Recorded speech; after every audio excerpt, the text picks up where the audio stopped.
It is an honor and it is a pleasure to be here. And I'm going to ask to turn the lights down because I can't really see everybody. I mean, up. And can we turn these down a little bit? These spotlights are kind of... How is everybody doing? I'm extremely nervous. And I find if I speak to it, it fades. And I also find that I feel so at home here. And I also find all the preparation I did yesterday will serve me well, but it's probably going to change. Because I noticed when I walked in today, from the beginning, it is electric, as Stacy said. There is something happening. And the beautiful thing is, in the preparation I did, people that stepped forward to speak, that they kind of already said everything I was working on to begin with. So I could probably just tell a couple jokes and we all go to brunch and have a great day. But I did work on a few things for you guys, so I do want to share. And the thing about learning myself as a speaker and as preparing for what I'm going to speak for you today, I go back to sort of the basics of my journey and how my spiritual path opened up for me, the work I did, the books that I went to, the people that I met, and everything that came my way that created a new thought for me to expand my authentic self. Now, for the longest time, I've been a member here for almost 12 years. And I've been a practitioner for a little over 4. And it wasn't until about 2 years ago that I really understood what new thought meant. I thought new thought meant that it was a new thought. It was a different way of thinking than my traditional upbringing. I thought that's what new thought meant. And this church, Centers of Spiritual Living, fall under an umbrella of new thought. But what that really means, in order to make change in our life, in order to step into our authentic self, we need a new thought. So how do we get the new thoughts? Well, if you set yourself in a position that you desire a little bit more than what you have, and that can come across as anywhere from, wow, I'm really excited, this is great, I'm really starting to understand and get this whole new thought, get this whole law of attraction. I'm starting to get this, I want more. You can summon that. It can also happen when your heart's broken, when you're going through life and it's not great, and you want something to get out of it. It can appear to you in a new thought. You can also search for a new thought. You can go to a practitioner here. That's what we're for. We're actually licensed in practicing in new thought to provide that for you.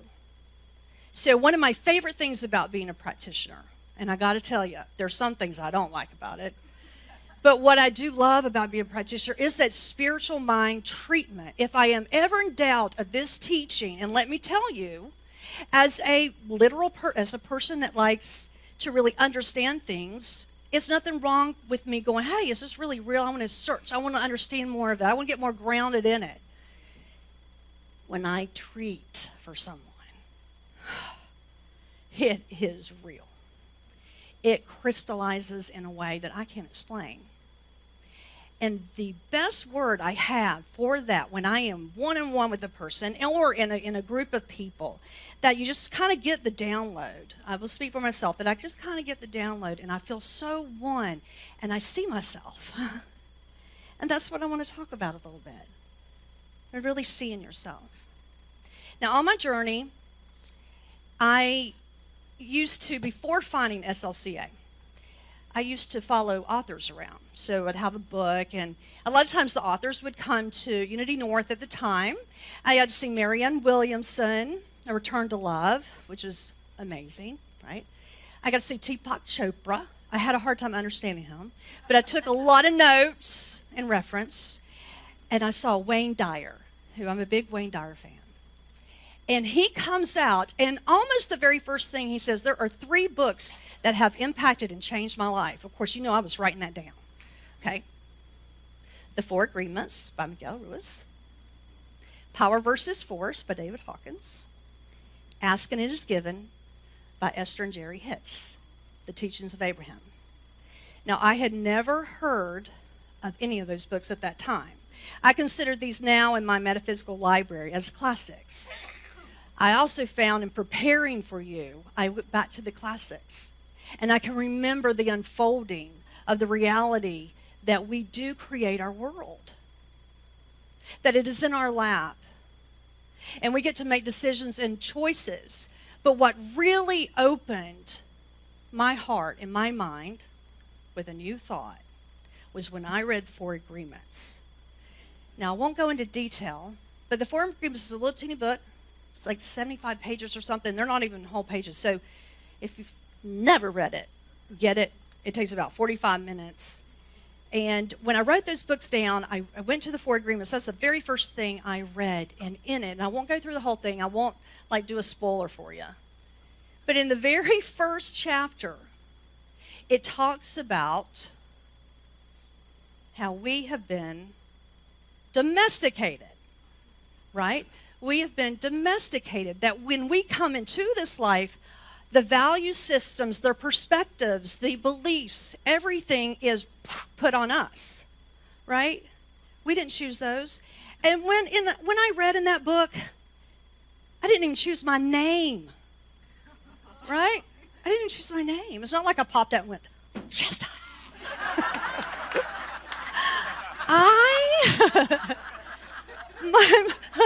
Actually, I did, but that's a message for another day. No, I'm kidding. Oh, a dog. Oh, I'm just seeing a dog back there. Anyway.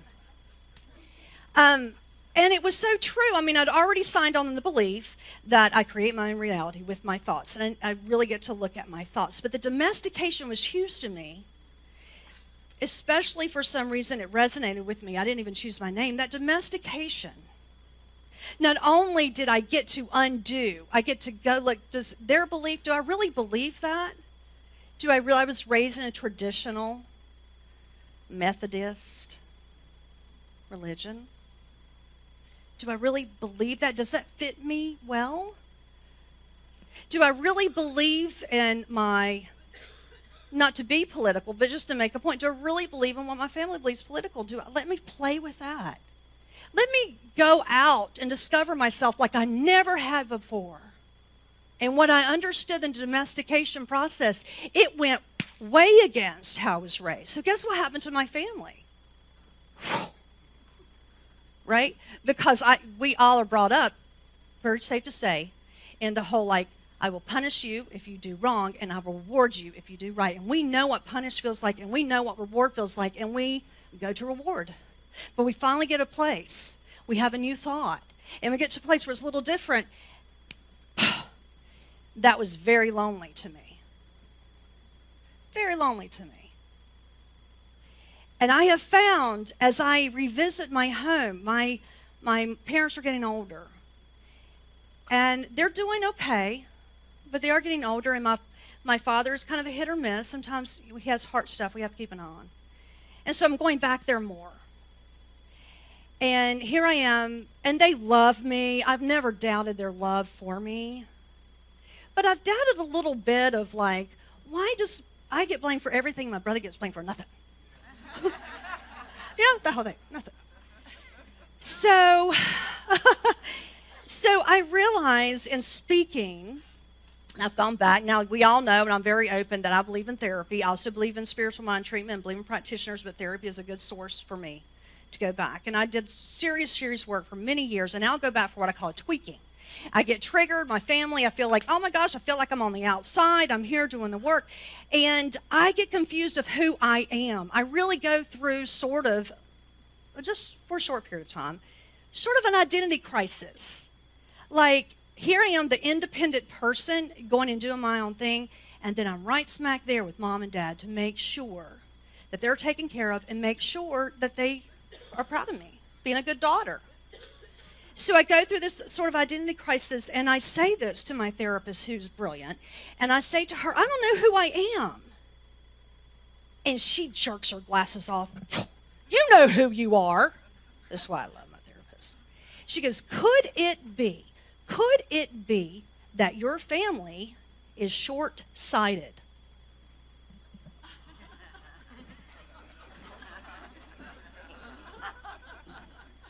Okay.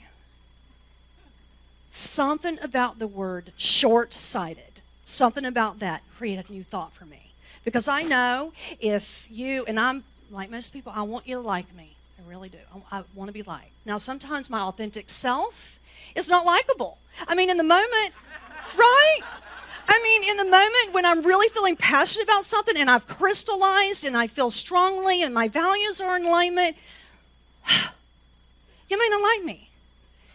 And although I take full responsibility for being that full permission person and how I am and what I feel and what I stand for and that kind of thing, I can not sometimes want to take responsibility of my actions. But with the short-sighted bit I have now I'm unstoppable.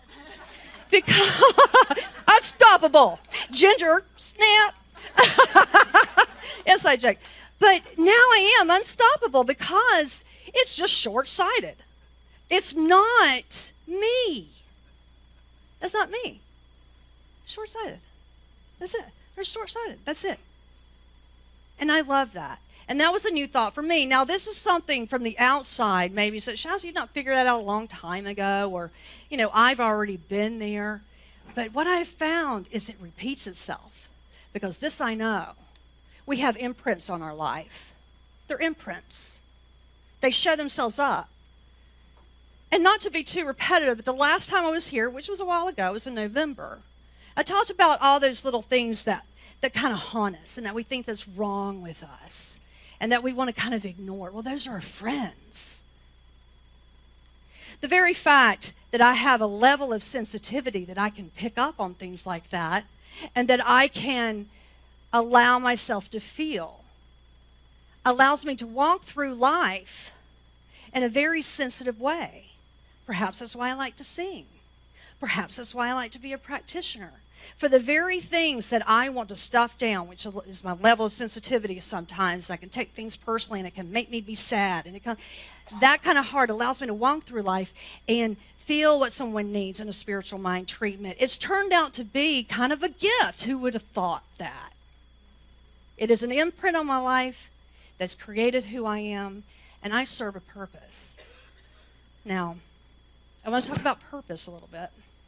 Because sometimes when I sit and do my work and I'm supposed to have a purpose, and sometimes I've noticed in my life my purpose has changed. Well, guess what? It gets to change. And if you are somewhere and you're feeling, because here's the underbelly of new thought. Here's the underbelly. I mean, we know it well. But we create our reality with our thoughts. And then when our reality isn't looking great, we blame ourselves. I must be doing something wrong. But let's all commit to this very fact that no thing can tell you what's happening in your life is of wrongdoing. It's not. It never will be. It can't be. In the perfection and the expression of life, we are constantly supported. So you can't get this stuff wrong.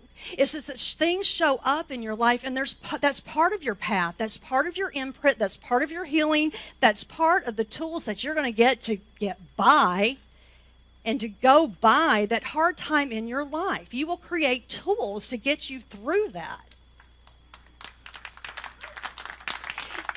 Thank you. Now, I was raised in traditional faith that I no longer, my path has taken me away from that. But there's some things in traditional faith that I love.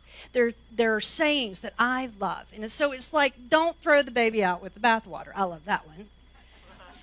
But I love in the fire. Anyone from a traditional, in the fire. Like your life's not going very well, but God's got you in the fire. I think that's very telling of the truth of when you're going through the hard times in your life, you're in the fire.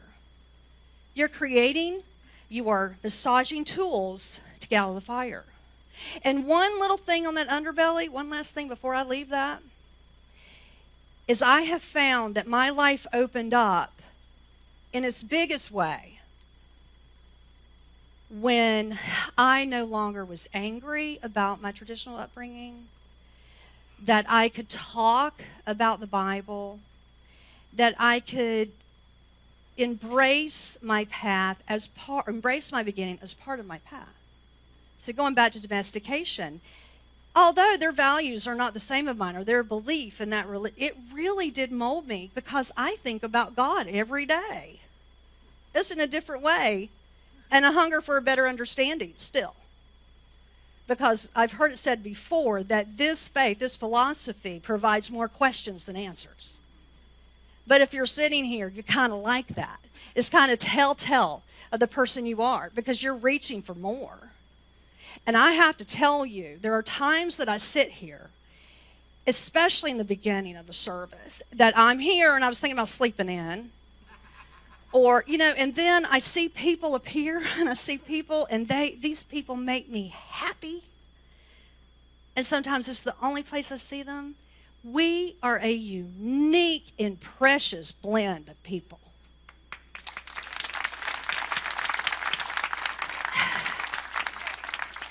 So I'm going to keep it on the time, because I went over last time. I think I'm doing okay. So I do have to cut this a little short, because we've had kind of a long service, but there's something I really, really want to say with you, and that in this sort of path, in this spiritual path, I've come to understand that in this vibrational world we live in, we've come to understand that we're sort of two separate beings, one of divinity and one of physical, one of spirit and one of physical, and that law of attraction holds that frequency. Right?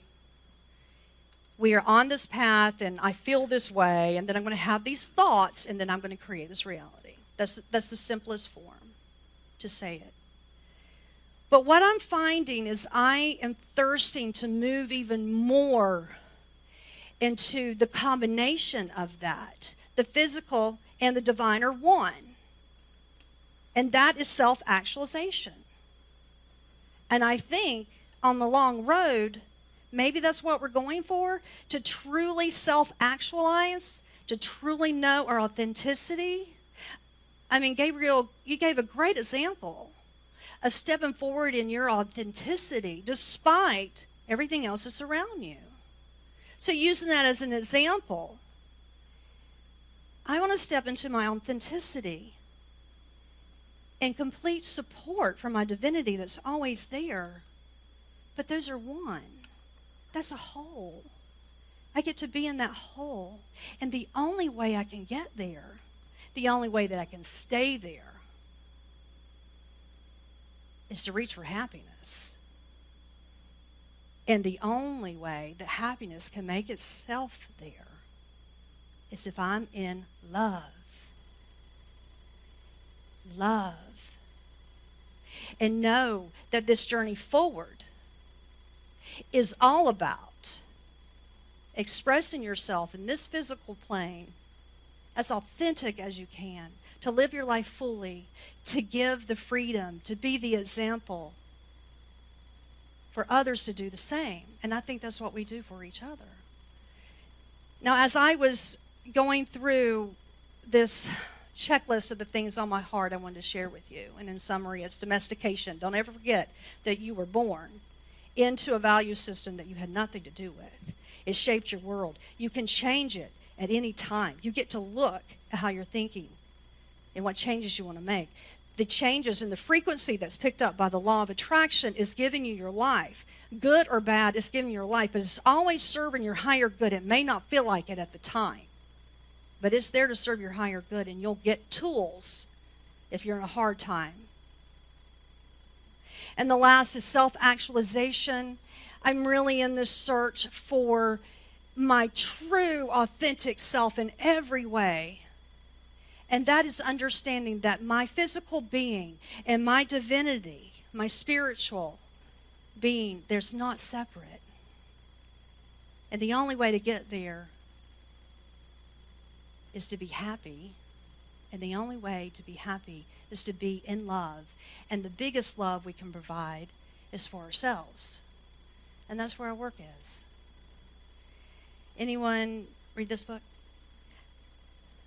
Notes from the Universe? Notes from the Universe? Oh, this is a good read too. So I said, okay, there's something I've got to bring out and do my talk. So I went like this. So that's what I'm bringing for you, and it's on the back of the book.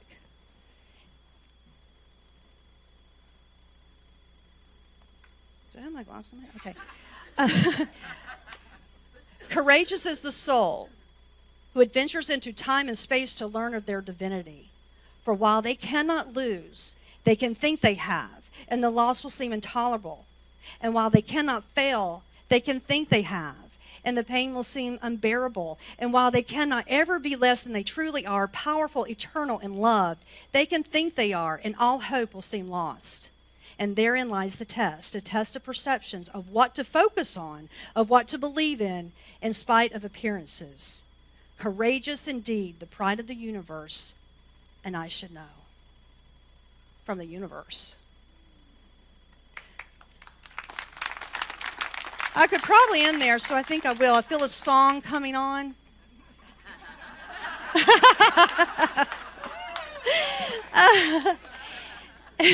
And so I truly leave you with this.